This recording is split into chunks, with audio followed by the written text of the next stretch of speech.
Welcome to Wire Guild.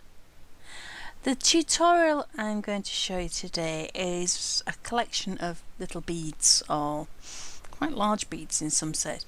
As you can see from this one, it's it's almost like a pendant in itself. Actually, you can thread a ribbon through it or a leather thong, and it works on its own. But then you can make these smaller ones, which are really great as focal beads. You can add little crystals to them to make them sparkle, or you can just leave them plain. Often you need a chunky-ish bead to finish something off, or a big bead because you just fancy making them. So I'm going to show you how to make the different sizes. You're going to need lots of 0.8mm or 20 gauge round wire and possibly some 4mm beads. I'm going to start off with one of the smaller beads, and I'm going to use my coiling gizmo. Now, don't worry if you haven't got one. If you've got a rod that's a similar size to this, you can work without the gizmo. It's easier if you have one, and they're not incredibly expensive to buy. So I'm going to work from the reel, and I'm going to take my wire, move that out of the way. It's a bit cumbersome as mine, because usually it's anchored to the side of the table, but I can't get the camera on it when I do that. So let's just move that out of the way and put my thumb over the wire and then start winding this.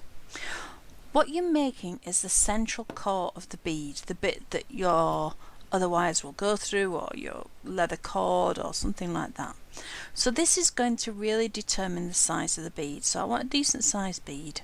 So I think that'll about do. So I can slide that out of the way, mainly because I'm going to hit the camera with it any moment. And I'm going to undo the winding on that side. You don't actually need to do this. You can hold it all firm and in place, but I need to do it for the camera. It needs to be able to see better. So I just wound myself some more wire off the reel, and then I'm just going to wiggle this wire around that core that we've already got. Now, the whole idea of a chaos bead is that they are chaotic, so it really doesn't matter how you wrap this wire around as long as it's higgledy-piggledy. I do have a difficulty with higgledy-piggledy. I'm afraid the OCD sets in, and I really want to make it even. So what I tend to do is, because I find it difficult, is I just look for a place that seems like it hasn't got much wire. So I wrap round several times. Now I'm going to take probably as much wire off again, and then just snip that off. It'll make it easier if I want to add some beads. Alright, then let's have a look. Let's straighten that loop out, because beads aren't going to pass around that. And let's have a look at the end.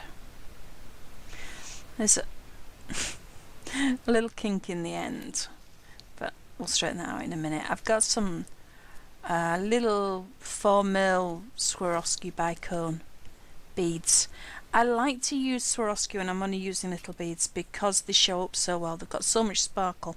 Are you going to go on? No, that end's a little bit too bent. So if I get a pair of pliers, I can just even that and straighten that little bit at the end out.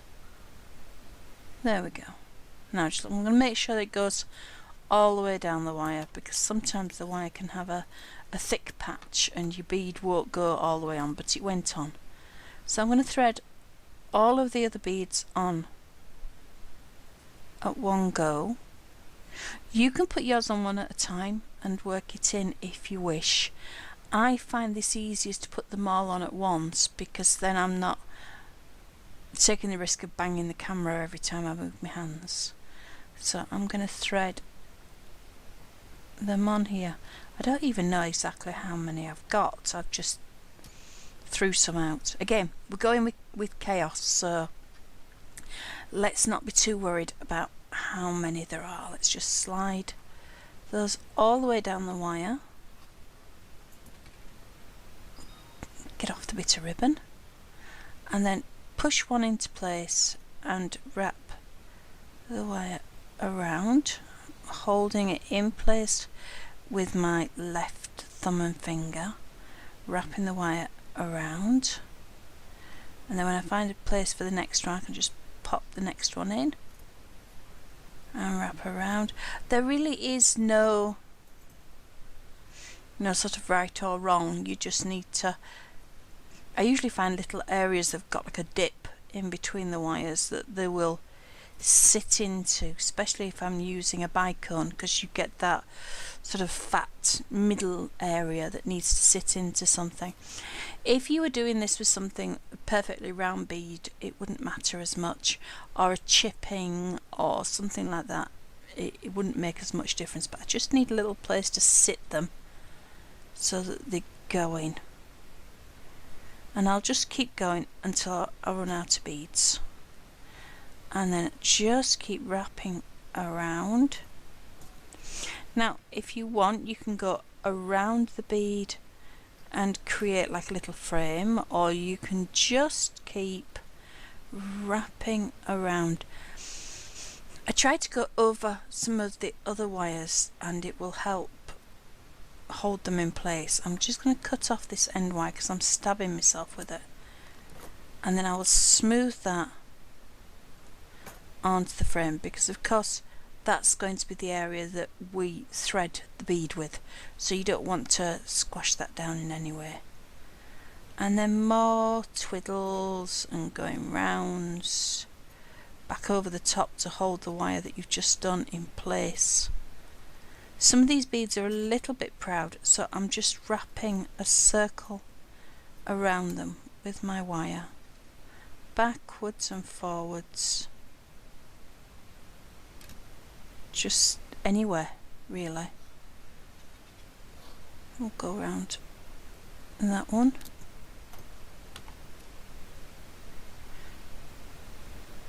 And just keep going until you've got the size of bead that you want to have, and take into consideration usually you oxidize these to make them darker, so it's only going to be the very top layer that gets the oxidation rubbed off, so you've got the shiny, you'll just have this darker underneath. Now if you leave them as they are, eventually they will oxidize on their own, because there's no way you can get any kind of sealant in to this wire, so unless you've used a covered wire, they're not going to stay shiny, but I think they look better dark. Anyway, I think I'm getting to about the point where I've got it as big as I want it to be. My beads are nicely meshed inside the wire, so I'm just going to stitch this piece of wire. I need to find a gap.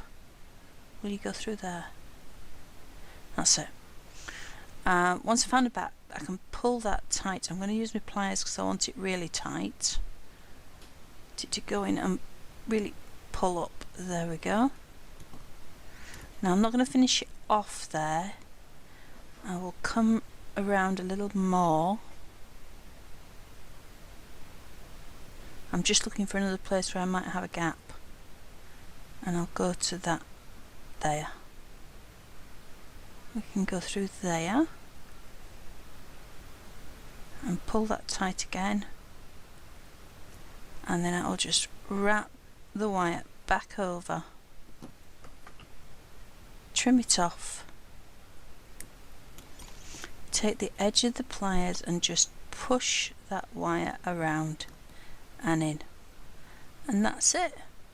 And then slide it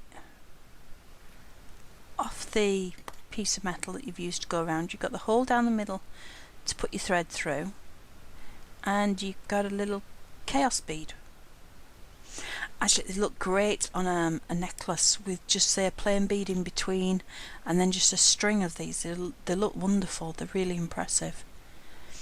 So I'm going to show you how to do the smaller one.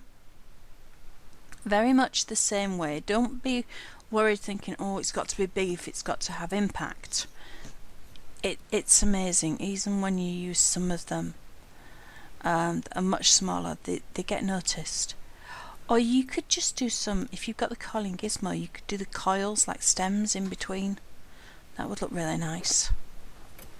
So back into its framework, thumb against the metal, the copper, so that I keep it taut, and then I'm just doing a little bit there.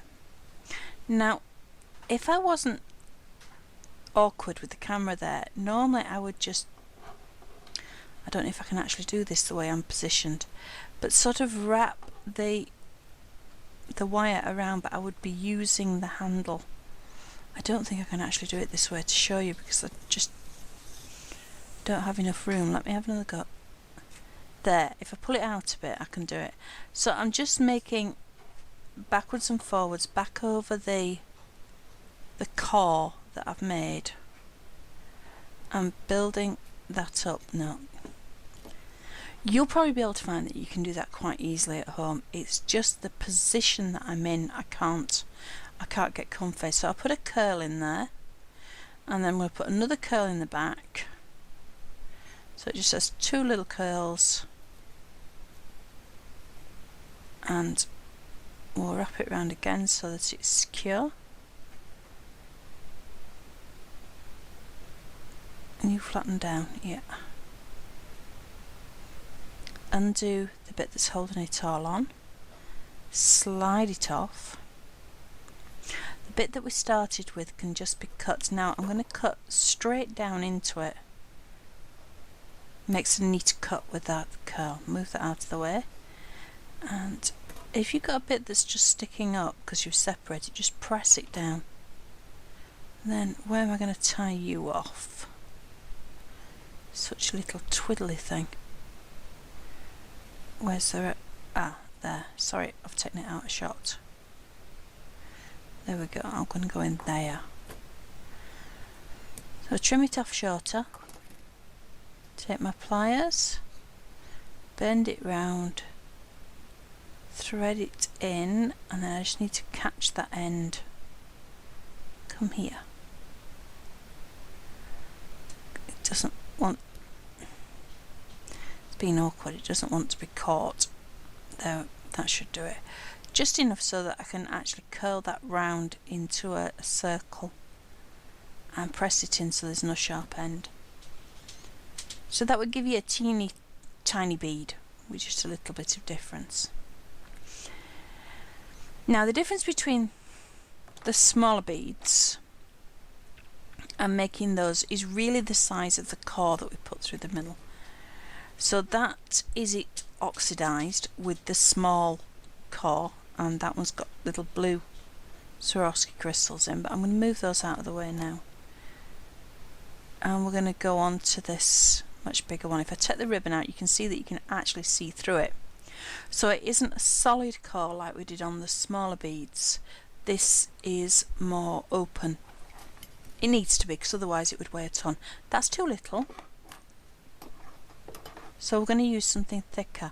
Now if you've got a wooden spoon or something like that, I'm going to use a pen. I'm not going to use that one because it's got ridges on. This one's nice and smooth.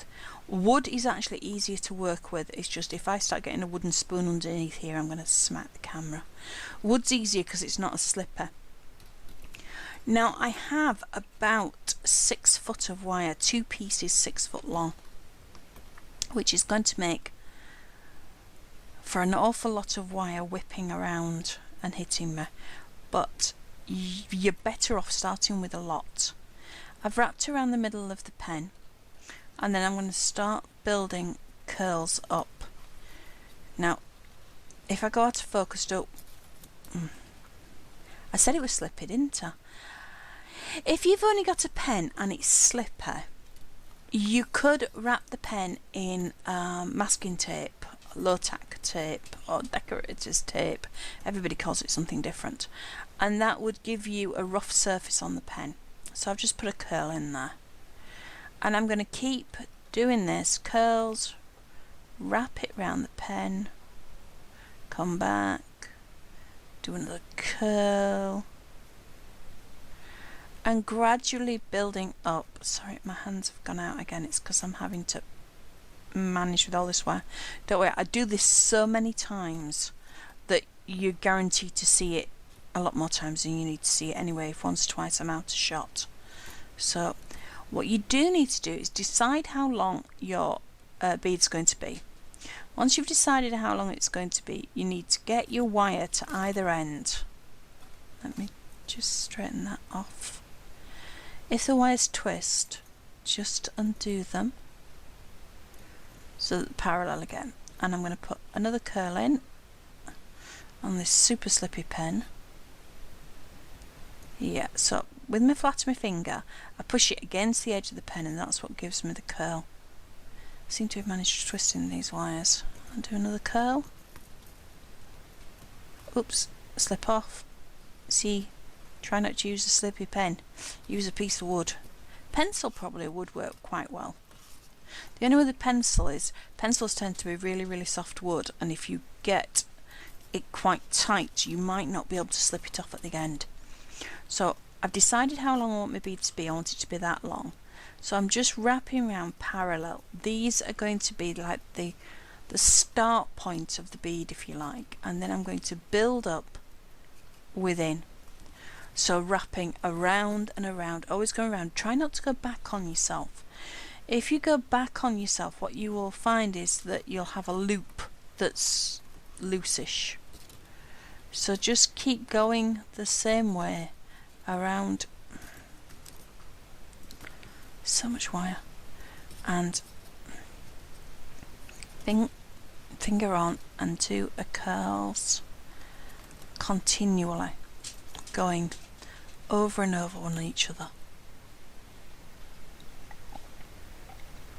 Sorry, your voice is going, I just need a drink. Alright, so I'm wrapping this over the top of previous wires. So if a wire's running across, I will try and take the other wire and wrap over the top. You're not particularly aiming to fill every gap. You can certainly have small gaps. It's just that if the gaps themselves are too big, you'll be left with quite a weak point on your bead. Keep going around, and there's a gap there, so I'll put a curl in there. Come here, straighten off. Like I say, it's a lot of wire, but if you start with a lot less and you get to the point where you run out, you've then got to start and add more bits of wire in, which can end up being very messy, because then you have a lot of ends that you need to tuck in, and it doesn't flow quite the same way. So you're best using lots and lots, even if it means fighting with it, so that you don't get those ends when you've finished it. That's it. So go around this bit. Lots of curls. Whoops.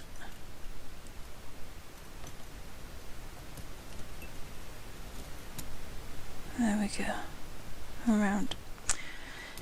Now the one that I showed you first off, that I had threaded on the silk ribbon, didn't have any beads in at all. It was just purely the wire going around and round. So obviously if you didn't want beads in, you wouldn't bother putting any in. You'd just do your twists and your curls and your twiddles, and you would leave it at that. However, if you do want, look, I've just drawn on myself with the pen. If you do want the beads in, you're going to have to start thinking about adding them, but I wouldn't add them too early on. If you start putting them in at the beginning, they get buried underneath all the curls and the twists and the twiddles, and you end up, you know, there was really no point in putting them in there in the first place because you can't see them. Let's just twist a bit more. Oops, tied itself around the tripod and down. I said you'd get fed up of watching me do this. Now I'm just pressing all the curls in, making sure there's none sticking up, and let's just get some more beads. Where did I put that packet of beads? Not sure what I've done with it. Oh well. With the beads, you can't put them on both stems of wire, obviously. You can only put them on one. So there they are. You need to split the wires so that you've just got one, and just thread your beads on. I'll just put 2 or 3 on because I don't want as many in this, although I must admit I have done these in silver, absolutely encrusted in beads, and they do look rather yummy. All the way round. It takes such a lot of wire though. To do it in something like copper doesn't seem so bad because of course it's not really that expensive. Now can you see I put the bead on one of the wires, and the other wire in the pair I'm using to actually wrap around the bead. Get out of the way, you.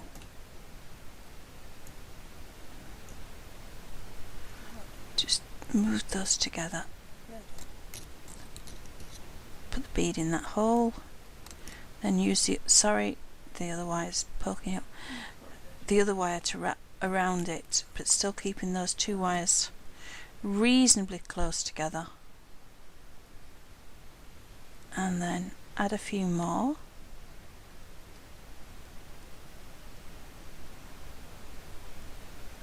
There we go. You could, if you wanted, if you didn't want to add them in this way, is you could do quite an open bead, leaving plenty of holes, and then use a finer wire, sort of a 26, 28 gauge, that sort of thing. So that would be 0.3, 0.4 mil. And then sort of stitching the beads in afterwards. You get, it's more precise is where you can put the beads, because you can work out exactly where you want them to be if you do it afterwards. I like them like this because to me the whole idea of the bead is that it's random and that it's chaotic, and I know full well that if I started adding beads afterwards I would regiment them and I'd end up with rows of beads or straight lines, which wouldn't really go with the whole feel of the piece. So I tend to put them in as I'm going. I've got a gap there, so let's stick a curl in there and wrap down. Another curl in there. This is really now just filling in any spaces that look a bit empty. Oh, poppy down there.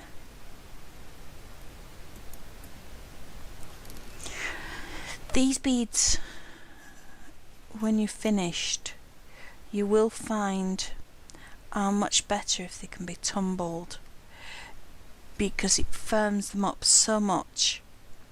However, if you've put beads or crystal, or they look really pretty with pearls in, I must admit, especially with pearls in, make sure that your tumbler doesn't have shot, you know, steel shot in it. Go for a dry tumble with rice or lentils or peas and beans, that sort of thing. It will polish the metal. It takes longer, but it will polish the metal. It'll take the oxidation off the top level and make it nice and shiny, but you're not going to worry about damaging the crystals or the pearls or whatever you've put in there. So I'm just finding places now to stitch my 2 ends of wire off. So there's one, so let me just get that flat, and there's the other. I am using pliers because I do want these to be in really nice and tight. The last thing you want is this coming undone. Really not a good idea. So I'll get that pulled nice and tight. Trim off. No, actually there's a bald bit there. Let's put a curl in. This is a great thing, you don't have to stop when you find a bald bit. You can just keep twiddling. Now then I'm going to have to find somewhere else to put it. Where are you going to go? stitch you in there, can't I? Yeah, and go through there.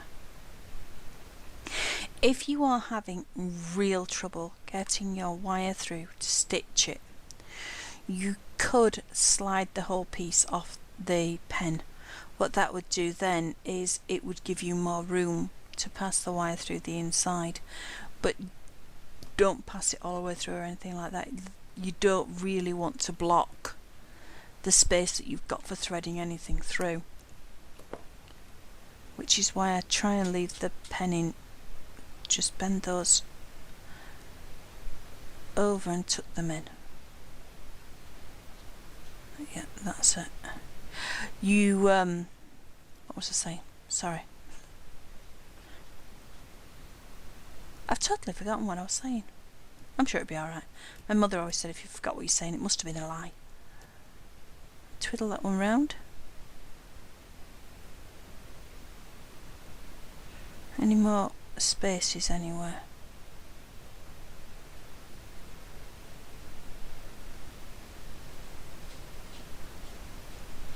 I'm doing this one probably quicker than I normally would. To make one, I would take more time over it. Obviously when you're doing this at home, you can sit and decide where you want and where it needs another curl to be.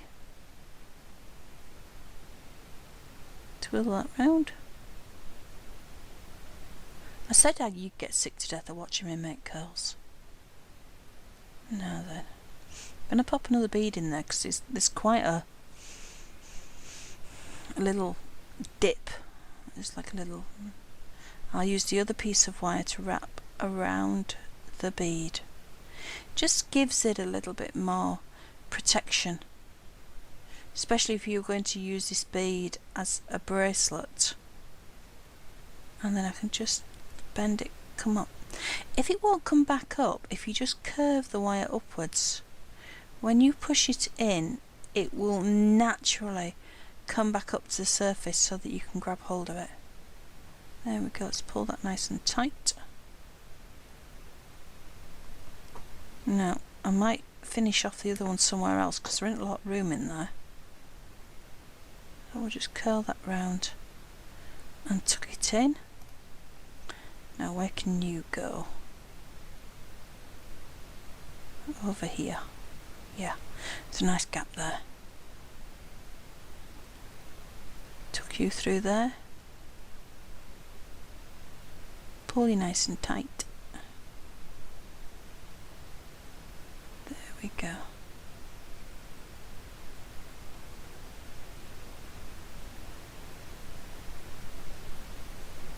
Just trim off the edge, bend that end round, and then just tuck it in underneath that wire. It's not going to touch anything, it's not going to touch anything that's going to go through the middle, it's too far away, but then again anybody touching it on the outside, it's not going to touch them either. Right, so that's all flat, and then just slide it off the pen, giving it a good pull, and there's your bead. Really nice big hole. You can put quite a thick piece of ribbon through there. Easiest way to do it is just take one of your scrap bits of paper, wrap it around your ribbon. Works like a large needle then, and then you can just pass it through. Looks really nice. Possibly with that size hole, if you had something wider, I'm just curving that up just a little bit, not much. If you had something wider like a scarf, it would probably still go through. So that's a slightly longer one, not quite as fat. This one's fatter and shorter, but of course it's got the crystals in it, you see, which makes it have a little bit more body. And then you've got your small ones. I mean, you could make an amazing necklace if you used, you know, a long one and a short one, and a long one and a short one. That would look great. So there we go. Chaos beads. You could do a really big one and make a bracelet, or anything. Can't wait to see what you make. As always, you always delight me with the things you come up with. Thank you very much for watching. Happy chaotic wrapping.